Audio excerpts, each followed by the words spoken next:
చందమామ కథలు, రాక్షసుడి పెళ్లి మాటలు.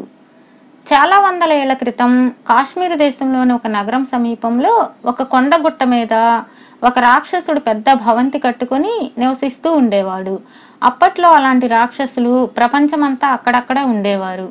రాక్షసులకు మెదడు చిన్నదైనా విపరీతమైన బలం ఉండడం చేత వాళ్ళు మామూలు మనుషులను భయపెట్టి దౌర్జన్యం చేసి శ్రమలేని జీవితాలు గడుపుతూ ఎదురు లేకుండా ఎవరికీ భయపడకుండా జీవించగలిగేవాళ్ళు.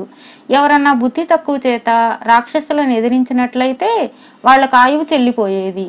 క్రమంగా ఈ రాక్షసులు ఒక్కొక్కరే అంతరించిపోయారు.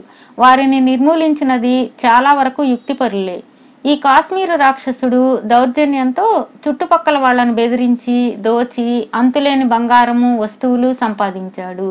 ఈ రాక్షసుడు లోకులను కొల్లగొట్టినా అప్పుడప్పుడు మనుషులను చంపినా నగరవాసులకు అంత బాధ కలగలేదు. కానీ వాడు ఉన్నట్టుండి నగరంలోకి వచ్చి మీ అమ్మాయిని నాకు ఇచ్చి పెళ్లి చేయండి అని ఎవరినో ఒకరిని కోరేవాడు. ఇవ్వమనడానికి లేక పెళ్లి చేస్తే ఆ పెళ్ళం ఎంతో కాలం బతికేది కాదు. రాక్షసుడు మరొక పెళ్ళం కోసం వచ్చేవాడు. ఇది నగరంలో వాళ్లకు, అందులోనూ ప్రత్యేకించి పెళ్లి కాని కన్యలకు పెద్ద పీడ అయి కూర్చున్నది. ఈ విధంగా 24 భార్యలను పోగొట్టుకున్న అనంతరం రాక్షసుడు 25వ పెళ్లాడగోరి నగరానికి బయలుదేరాడు. ఒక పేద రైతు పొలంలో పనిచేసుకుంటున్నాడు.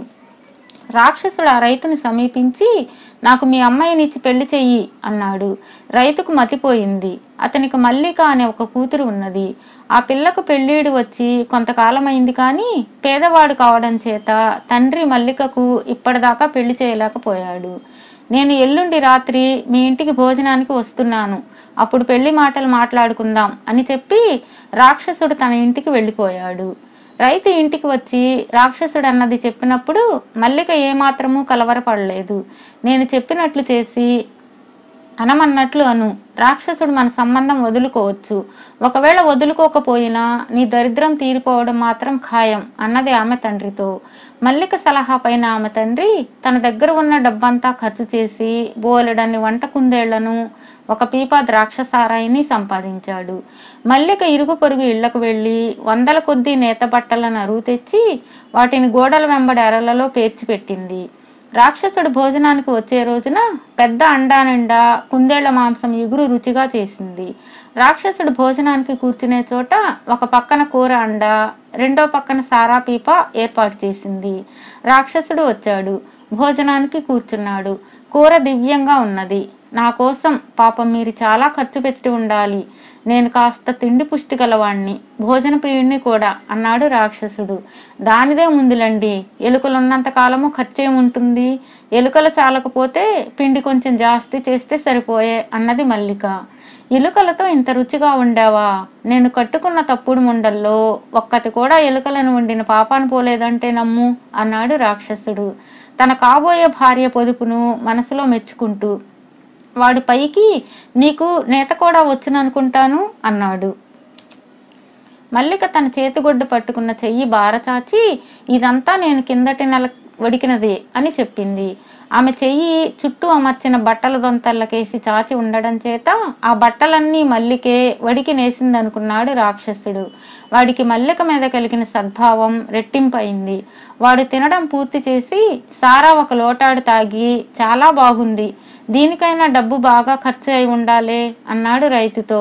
ఖర్చేముంది, కుళ్ళిపోయిన పళ్ళు సారా తీయడానికి తప్ప మరెందుకు పనికిరావుగా, దాని విషయం మా మల్లికే చూసుకుంటుంది అన్నాడు రైతు.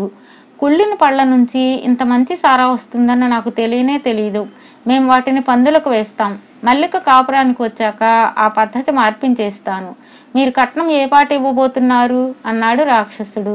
మల్లికే పెద్ద కట్నం, ఇంకా వేరే కట్నం కూడానా? అది కాపురానికి వెళ్ళిపోతే నాకు చాలా నష్టం వస్తుంది, అందుచేత దాన్ని చేసుకోబోయేవాడు నాకే పెద్ద మొత్తం ఇవ్వవలసి ఉంటుంది. ఈ ఊరు పెద్ద షావుకారు భార్య పోయింది కదా, మళ్ళీ పెళ్లి చేసుకుందామన్న ఆలోచనలో ఉన్నాడు. మల్లికనిస్తే కోరినంత ఇస్తానని అక్కడ ఇక్కడ అన్నాడు కూడాను అన్నాడు రైతు. రాక్షసుడికి కోపం వచ్చి నాతోనే అంటున్నావా ఈ మాట? నేను నీ కూతుర్ని బలవంతాన ఎత్తుకుపోయి పెళ్ళాడితే నన్ను నువ్వు ఆపగలవా చెప్పు అన్నాడు. అంటే మీకు మల్లిక సంగతి ఏమీ తెలియదన్నమాట. అది మహా మకురు మనిషి, మొండికేసిందంటే ముక్కలు ముక్కలుగా నరికినా సరే ఏ పని చేయదు. మంచిగా దాని చేత పనులు చేయించుకోవాల్సిందే గాని అన్నాడు రైతు. సరే సరే అంటూ రాక్షసుడు తాను రైతుకి ఇవ్వాలనుకున్న మొత్తం చెప్పాడు. చాలదు, దానికి రెండింతలైతేనే పని జరుగుతుంది అన్నాడు రైతు. రాక్షసుడు ఆలోచించాడు. మల్లిక కోసం తాను ఇచ్చేది తిండి కింద తాగుడు కింద త్వరలోనే ఆదా అయిపోతుంది, ఎంత ఇచ్చినా నష్టం ఉండదు.